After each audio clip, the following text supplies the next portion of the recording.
तो गाइस मैं खेत में आ गई हूँ घास।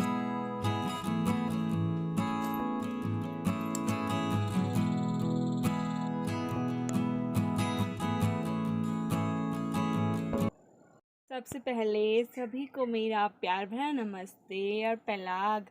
उम्मीद करती हूँ आप सभी लोग अच्छे होंगे, मैं भी ठीक हूँ।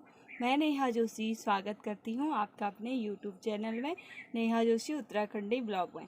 गाइस आज के ब्लॉग की स्टार्टिंग हो रही है मेरी काफ़ी दिनों से, क्योंकि काफ़ी दिनों से इसलिए हो रही है क्योंकि घर में ना बहुत ज़्यादा काम हो जाता है और कुछ चीज़ें ऐसी होती है ना जो बार बार दिखाने का मन नहीं होता, क्योंकि आप लोग भी उसी चीज़ को बार बार देख देख के ना बोर हो जाओगे। तो इसलिए मैं जब मुझे लगता है ना कुछ चीज़ें आप लोगों को दिखानी चाहिए, आप लोगों के साथ शेयर करनी चाहिए, वही चीज़ आप लोगों को दिखाती हूँ ताकि आप लोग बोर ना हो। तो गाइज़ आज के ब्लॉग की स्टार्टिंग हो रही है मेरी मॉर्निंग से, और मॉर्निंग के हो चुके हैं 8 बज के हैं। और 8 बजे मैंने घर का सारा काम कर लिया। घर का मतलब जो होता है खाना पीना, झाड़ू पोछा, बर्तन जो भी होता है तो नॉर्मली सभी लोगों का होता है, स्पेशली मेरा ही नहीं होता ये काम। तो चाहे देश जाओ, प्रदेश जाओ, कहीं भी जाओ, मतलब ये काम तो नॉर्मली सबका होता है, झाड़ू पोछा, बर्तन, खाना पीना जो भी होता है मतलब। और बाकी पहाड़ों का काम क्या होता है कि गाय भैंसों का, खेती बाड़ी का, और मतलब घास वास काटना, जैसे खेत और क्यारियों में ना मिर्च विर्च लगाना। और आजकल राजमा बोई जा रही हैं, मक्का बोई जा रहे हैं, मतलब खेती बाड़ी का काम लगा हुआ है आजकल, तो वो भी एक्स्ट्रा काम हो जाता है ना। तो इसीलिए मेरे को ब्लॉग करने का टाइम नहीं मिला आजकल। तो आज मैंने सोचा कि काफ़ी दिन हो चुके हैं तो मैंने ब्लॉग स्टार्टिंग की। तो गाइज़ फ़िलहाल मैं आपको यहाँ का मौसम दिखाती हूँ और फिर उसके बाद मैं जाऊँगी घास के लिए, वो भी दिखाऊँगी आपको।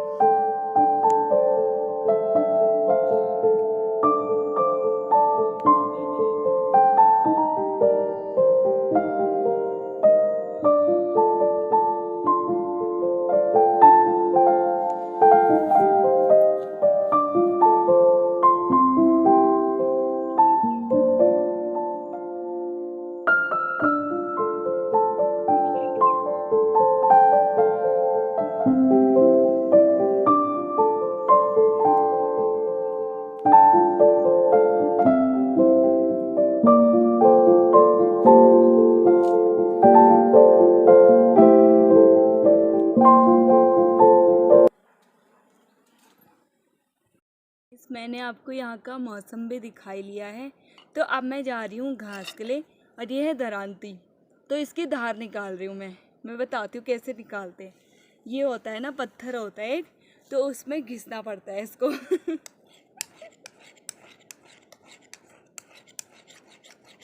ऐसे करके इसकी धार निकल जाती है, तो घास काटने में बहुत आसानी होती है, मतलब घास जल्दी जल्दी कट जाता है ना। नहीं तो ताकत लगानी पड़ती है, जोर लगाना पड़ता है ना इसको काटने के लिए, ऐसे ऐसे करके। और जब धार निकल जाती है तो मतलब वो तीखी हो जाती है उसकी धार, तो घास आसानी से कट जाता है।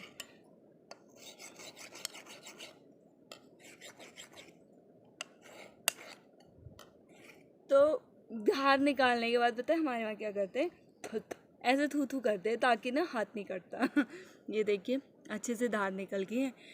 तो गाइस अब जाते हैं घास के लिए। तो मैं घास के लिए जा रही हूँ, आप लोग भी आओ मेरे साथ घास काटने के लिए। तो गाइस मैं खेत में आ गई हूँ घास काटने के लिए। तो मैं अब काटती हूँ घास।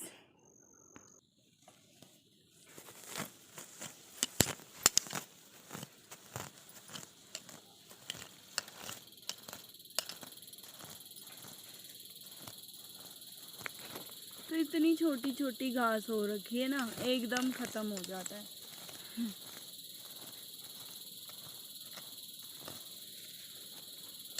जब मेरी दरांती की धार तीखी होगी ना तो घास भी फटाफट कटा जा रहा है, तो उसमें दिक्कत नहीं हो रही है मुझे ना। अगर मैं इसकी धार तीखी नहीं करती ना तो मुझे खींचना पड़ता, तो ऐसे करके ताकत लगाना पड़ता, तो ऐसे करके मुझे आसानी हो रही है घास काटने में।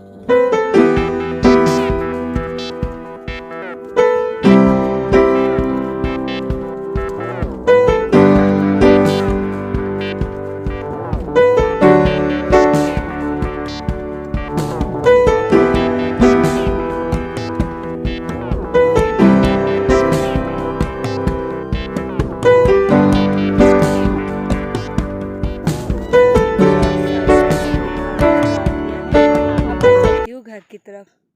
तब मिलती हूँ आपसे थोड़ी देर में। तो मैं आ चुकी हूँ घर पे घास का सोल्टा लेके, और मैंने घास रख दिया है गोड में रख दिया है। तो अब गाइस मैंने कुछ करना है, मतलब काम करना है। और क्या काम करना है मैं आपको दिखाती हूँ। जो तुमको ये आंगन दिख रहा है ना, पूरा आंगन, तो इसकी मैंने करनी है पुताई, लिपाई पुताई करनी है। तो उसके लिए मैं मटेरियल ला गई हूँ यहाँ पे। ये है गोबर मैंने पहले इकट्ठा करके रख दिया हुआ था और मिट्टी में लेके आ गई थी, तो मैंने मिट्टी को भिगोने के लिए डाल दिया था। तो मैं पूरे आंगन की पुताई करती हूँ। गाइस यहाँ की कुछ खास बात है, इसमें ससुराल वालों की ना कुछ खास बात है। मतलब यहाँ के लोग ना, चाहे जैसे मेरे मायके में क्या होता है ना कि आंगन की पुताई कब करते हैं, जब खेतों में ना कुछ बोया जाता है तो उसको काट के लाते हैं ना, जैसे राशन दाल वाल काट के लाते हैं आंगन में, तब उसको मतलब आंगन की पुताई करते हैं। तब उसमें कूटने के लिए सही होता है, मतलब आसानी होती है, इसलिए पुताई करते हैं। लेकिन मेरे ससुराल वाले ऐसा करते हैं ना कि मतलब चाहे मतलब कुछ है नहीं है, चाहे हम आंगन में कुछ डाल रहे नहीं डाल रहे, मतलब हमें मतलब कुछ भी नहीं है, मतलब पर पता नहीं दिखावे के लिए करते हैं या फिर इनकी आदत ही ऐसी है। मतलब मैंने देखा ना अपने ससुराल वालों के सबके हर घर में ऐसी होता है कि पूरे आंगन की पुताई करते हैं हर टाइम, मतलब पुताई करके रखते हैं। अच्छा लगता है, तब की बोलते हैं ना अच्छा लगता है, और जो नहीं करता ना उसका घर अच्छा भी नहीं लगता। इसलिए सासू माँ आजकल देहरादून गई हुई थी, तो मैंने सोचा मैं ही खुद कर लेती हूँ। और अच्छा भी नहीं दिख रहा था, वो पता नहीं क्यों ऐसा होता है कि वो अच्छा दिख भी नहीं रहा था, तो मैंने सोचा मैं खुद ही पुताई कर लेती हूँ। तो मैं आप लोगों को भी दिखाऊंगी अभी। तो मिलती हूँ थोड़ी देर में।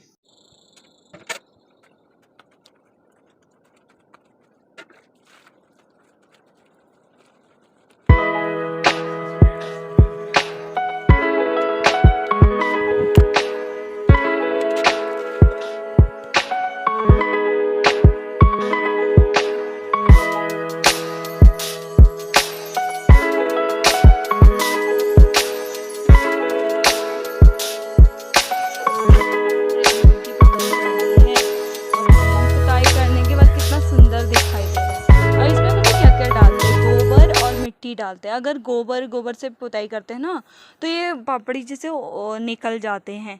अगर हम मिट्टी से करेंगे ना तब भी निकल जाता है। तो इसलिए दोनों का कॉम्बिनेशन होता है और दोनों का मिक्सर बना के तब जाके पुताई की जाती है, तब ये कुछ टाइम तक टिका रहता है। तो आप देख सकते हैं कितना प्यारा लग रहा है, सूखने के बाद और भी प्यारा लगता है। तो मैं आपसे मिलती हूँ थोड़ी देर में। मेरा सारा काम, मतलब सारा क्या, पर ये वाला काम ख़त्म हो गया, पुताई वाला। पुताई मैंने कर ली है और आप लोग देख सकते हैं मेरे को इतना गर्म हो रहा है ना, पसीना भी हो गया है, आपको दिख ही रहा होगा। और मतलब लगे रहना पड़ता है ना उसमें, तो गर्म हो गया है। कंटिन्यू काम करो तो हार्ड वर्क। तो गाइस अब मैं थोड़ी देर में मिलती हूँ आपसे। हाथ तो धो ही लिया है मैंने, मुँह हाथ धोती हूँ और तब मिलती हूँ मैं पानी वानी पी के आपसे। मैंने हाथ मुँह धो धा के पानी पी के रेस्ट करके अब मैंने दाल चढ़ा दी है चूल्हे में। अब इसके बाद बनाएंगे चावल, फिर दाल पे छौंक लगाऊंगी, तब उसके बाद खाना वाना खाएंगे। तब देखते हैं क्या होता है आज। और टाइम भी हो गया है, 12 बज गए हैं, तब खाना बनाने का टाइम हो गया है। खाना वाना बनाते हैं, तब आगे क्या क्या होता है वो भी दिखाने की कोशिश करूँगी मैं। तो मैं थोड़ी देर में मिलती हूँ गाइस आपको ना। जी भी आ गए हैं, तो अब खाना खाते हैं। तो मिलती हूँ मैं खाना खा के। हमने थोड़ी देर आराम करा था, तो अब पी रहे हम चाय। और मैं चाय वाय मैंने बना ली है, अब पीते हैं चाय। आप लोग भी आ जाओ चाय पीने के लिए और साथ में मिठाई खाने के लिए। गाइस मैं मिलती हूँ चाय पी के। मैं आज आपको अपने क्यूट से टॉफ़ी को मिलाना तो भूल ही गई। देखो मुझे क्या मांग रहा है, उसे भूख लग रही है ना, बोलो कि मुझे रोटी दे, रोटी खाएगा वो। और वो मुझे बोल रहा कि चलो मुझे भी लेके चलो खेत में, लेकिन मैंने इसको बांध के रखा हुआ है, क्योंकि ना अगर मैं इसको खोल दूँगी ना ये बहुत शैतानी करता है। उससे मेरे चप्पल के 2 टुकड़े कर दिए थे, इसलिए मैंने इसको बांध के रखा हुआ है और दूसरे कुत्तों के साथ चले जाता है गाँव में। तो फिर bye bye bye bye bye मैंने गुन्नी बाय। तो गाइस अब मैं जा रही हूँ घास के लिए फिर से, मतलब दूसरे सोल्टे के लिए, क्योंकि यहाँ पता क्या करते हैं, सुबह शाम एक टाइम घास काटना होता है। तो मैं अभी घास के लिए जा रही हूँ, तब मिलूँगी मैं आपसे। तो अभी मैं घास लेके आ गई हूँ, क्योंकि यहाँ ना ऐसा होता है कि 2 टाइम घास काटना पड़ता है भैंस के लिए, एक सुबह एक शाम को। तो मैं घास से आ गई हूँ। घास से आने के बाद मैंने चाय वाय बना के दोबारा से हमने चाय पी ली है, क्योंकि गांव में ऐसी होता है ना, गर्म हो या ठंडा हो, चाय तो यहाँ पीते ही पीते हैं, मतलब रोज़ चाय पीते हैं मतलब। तो चाय पीने के बाद मैंने थोड़ा गोबर वोबर फेंका और थोड़ा सूखी घास लेके आई। और अब टाइम भी हो गया है, 7 बज गया है टाइम। तो अब खाने की तैयारी करते हैं। तो आज मैं खाने में बना रही हूँ, हमने ना वहाँ पे एक क्यारी में ना वो लगा रखे थे, फ्रेश बीन बो रखे थे। तो फ्रेश बीन लग गए हैं, छोटे छोटे पतले पतले लग गए हैं। तो फर्स्ट सब्जी खाएंगे आज, मतलब फ्रेश वाले। तो मैं फ्रेश बीन तोड़ती हूँ थोड़ा सा, तब फ्रेश बीन की सब्जी बनाएंगे आज रात को, और तब जाके खाएंगे। तो मैं अब तोड़ती हूँ फ्रेश बीन, आप लोगों को भी दिखाती हूँ कितने मस्त मस्त फ्रेश बीन हो रखे हैं। और जिसको चाहिए ना मुझे कमेंट में बताना, मैं पार्सल करा दूँगी। ते मस्त मस्त फ्रेश बीन हो रखे हैं, आजकल लगे हुए हैं पतले पतले, पर ऐसे ही खाते हैं ना, ऐसे फ्रेश बीन खाने में अच्छे होते हैं। तो हमने पूरी क्यारी लगा रखी है, आप देख सकते हैं इनमें फ्रेश बीन लगे हुए हैं, उधर वाले में और भी अच्छे लगे हुए हैं, दिख रहे होंगे आपको। तो मैं अब तोड़ती हूँ फ्रेश बीन।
क्यारी से फ्रेश बीन तोड़ के ला गई हूँ, फ्रेश वाले। तो अब इनकी बनाएंगे सब्जी। इसमें एक प्याज टमाटर आलू डालूँगी तो और टेस्टी हो जाएगी। और 2 लोगों के लिए कितना चाहिए, इतना काफ़ी है 2 लोगों के लिए, क्योंकि आजकल सासू माँ देहरादून गई हुई है, तो ससुर जी और मैं ही हैं घर में, दोनों लोग ना, तो 2 लोगों के लिए काफ़ी है। तो अब काटते हैं सब्जी। तो गाइस अब दिखाने के लिए कुछ है भी नहीं, वैसे सब्जी बनाएंगे, रोटी बनाएंगे, बाकी तो कुछ है नहीं। तो गाइस आई होप आप लोगों को मेरा ब्लॉग पसंद आया होगा। तो पसंद आए तो लाइक कमेंट शेयर सब्सक्राइब करना ना भूलें, और जो मेरे चैनल पर नए हैं प्लीज़ सब्सक्राइब कर देना, बेल आइकन ज़रूर ऑन कर देना। और तब तक के लिए बाय बाय, टाटा, खुश रहो, स्वस्थ रहो, मस्त रहो, व्यस्त रहो। बाय। जल्द मिलती हूँ नेक्स्ट ब्लॉग में।